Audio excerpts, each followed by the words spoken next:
March 7. இன்றைய புனிதர்கள் புனித பெர்பெத்துவா, புனித பெலிசிட்டா. கிறிஸ்தவர்களுக்கு எதிரான வேத கலாபனை அதிகமாக நடந்து கொண்டிருந்த 3ஆம் நூற்றாண்டில் வாழ்ந்தவர்கள்தான் பெர்பெத்துவா மற்றும் பெலிசிட்டா. பெர்பெத்துவா ஒரு கிறிஸ்தவ தாய்க்கு பிறந்து பின்னாளில் துனிசியாவில் இருந்த ஓர் ரோமே அதிகாரிக்கு மணமுடித்து கொடுக்கப்பட்டவர்.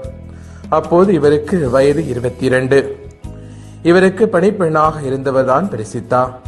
அப்போது ரோமையை ஆண்ட செப்டிமஸ் செவேருஸ் பெர்பெத்துவாவையும் பெலிசிட்டாவையும் அவர்களோடு இருந்த வேறு சிலரையும் கைது செய்தான். சிறையில் அடைக்கப்பட்டிருந்த பெர்பெத்துவாவை காண வந்த அவரது தந்தை சில நாட்களுக்கு முன் பிறந்திருந்த பெர்பெத்துவாவின் குழந்தையையும் எடுத்து வந்தார். குழந்தையை காட்டி, தயவு செய்து கிறிஸ்துவை மறுதலித்துவிடு, அரசன் உன்னை விடுதலை செய்து விடுவான் என்றார். ஆனால் பெர்பெத்துவா அதிலிருந்த பானையை காண்பித்து, இதை பானை என்றுதான் அழைக்க முடியும், வேறு எப்படியும் அழைக்க முடியாது. அதுபோல நான் கிறிஸ்தவள் என்றே அழைக்கப்பட வேண்டும், வேறு எப்பெயராலும் அழைக்கப்படக்கூடாது. அதில்தான் எனக்கு பெருமை இருக்கிறது என்றார்.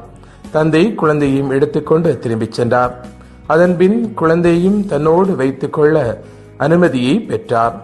எனது குழந்தை என்னோடு வந்ததும் சிறை எனக்கு அரண்மனை போலானது என்று குறிப்பிட்டார்.